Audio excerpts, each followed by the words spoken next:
ফেতরা চাউল দিয়ে আদায় করব না টাকা দিয়ে আদায় করব? কোনটা দিয়ে ভালো হবে? যেটা দিয়ে ভালো হবে ওটাই বলি তাহলে নাকি? জি। আব্দুল্লাহ ইবনে ওমর রাদিয়াল্লাহু তাআলা আনহু থেকে বর্ণিত, তিনি বলেন রাসূল সাল্লাল্লাহু আলাইহি ওয়াসাল্লাম বলেছেন, ফারাজা রাসূলুল্লাহ সাল্লাল্লাহু আলাইহি ওয়াসাল্লাম যাকাতাল ফিত্রি সাআ মিন তামির আও সাআ মিন সাইর আলাল আবদি ওয়াল হুররি ওয়াল যাকারি ওয়াল উনসা ওয়াস সাগীর ওয়াল কাবীর মিনাল মুসলিমিন। মুহাম্মদ সাল্লাল্লাহু আলাইহি সাল্লাম ফরজ করেছেন, একটু আমার দিকে তাকান, কথা খুব ভালোভাবে শ্রবণ করবেন।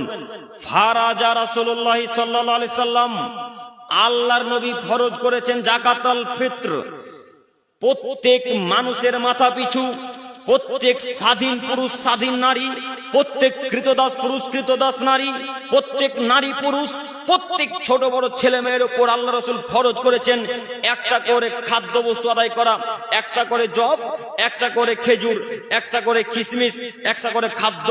যে যেটা খায়, যে যেটা খায় সে তাই দিয়ে ফিতরা আদায় করবে। একসা করে খাদ্য, কত করে খাদ্য? একসা করে খাদ্য বস্তু আল্লাহ রাসূল ফরজ করেছেন। প্রত্যেক মাথা পিছু আড়াই কিলো করে চাউল, 2.5 কিলো করে খেজুর, 2.5 কিলো করে কিশমিশ, 2.5 কিলো করে জব, 2.5 কিলো করে গম। আল্লাহ নবী আজ থেকে 1450 বছর পূর্বে ফিতরাকে ফরজ করেছেন মাথা পিছু 2.5 কেজি করে চাউল দেওয়া।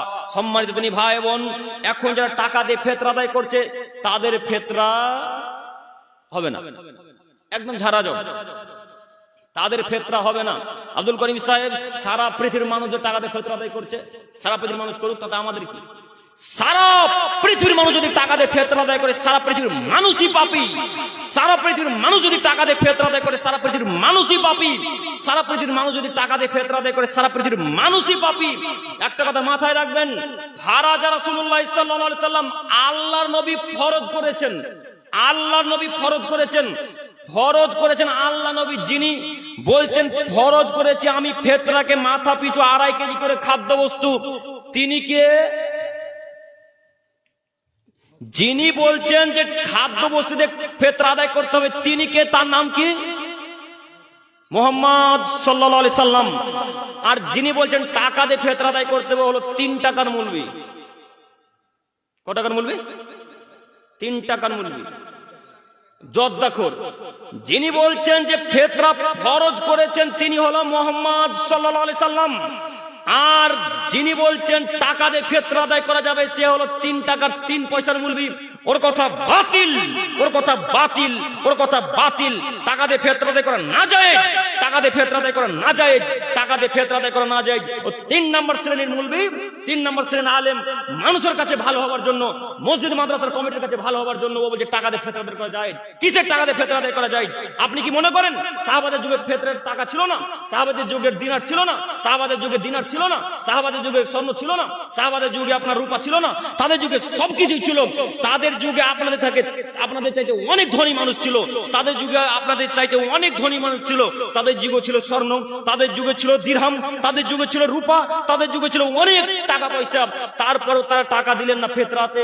আল্লাহ রাসূলের কথাকে তারা মান্যতা দিলেন, পালন করলেন। কেন? তারা হলো সাহাবী, তারা রাসূলের কথাকে অমান্য করেন না, তারা রাসূলের কথাকে অমান্য করেন না, তারা রাসূলের কথাকে অমান্য করেন না। এই মানুষ বড় নিমুখারাম মানুষ, আল্লাহ রাসূলের কথাকে অমান্য করে বলছে টাকা দিয়ে ফিতরা দেওয়া যায়। জি না, অসম্ভব। ফেসবুকের মুফতি সাহেব আপনাকে বলছি, ও ফেসবুকের মুফতি সাহেব আপনাকে বলছি, আবারও শুনুন। ও ফেসবুকের মুফতি সাহেব আপনাকে আবারও বলছি, শুনুন, আপনি শুনুন, আপনি ফতোয়া ফেরত নেন। আল্লাহ নবী সাল্লাল্লাহু আলাইহি সাল্লাম খাদ্য বস্তু দিয়ে ফিতরাকে ফরজ করেছেন। খাদ্য বস্তু দিয়েই ফিতরা আদায় করতে হবে, খাদ্য বস্তু দিয়েই ফিতরা আদায় করতে হবে, খাদ্য বস্তু দিয়ে ফিতরা আদায় করতে হবে। দেখি কোন মায়ের বেটা আছে কথাকে উল্টাতে পারে। খাদ্য বস্তু দিয়ে ফিতরা আদায় করতে হবে, কথাই চূড়ান্ত। আল্লাহ নবী ফরজ করেছেন। কই আপনি 5 রাকাত সালাত, ফজরের সালাত 5টার সময় না আদায় করে সকাল 6টার সময় আদায় করেন তো দেখি। কথা বুঝেন নি? 5 ওয়াক্ত সালাত আদায় করা কি? আমার সাথে একটু কথা বলেন। 5 ওয়াক্ত সালাত আদায় করা কি? ফরজ। ফরজ বিধানকে আপনি এদিক ওদিক করতে পারবেন? যদি করতেই পারেন তাহলে ফজরের 4:30টার সময় জামাত না করে আপনি 8:30টার সময় করেন তো দেখি সকাল। এটা যদি করতে না পারেন তো ফরজ বিধানটাকে উল্টে দিয়ে ফলে টাকার বিধান কেন বললেন আপনি? কথা বোঝাতে পারেননি মনে হয়।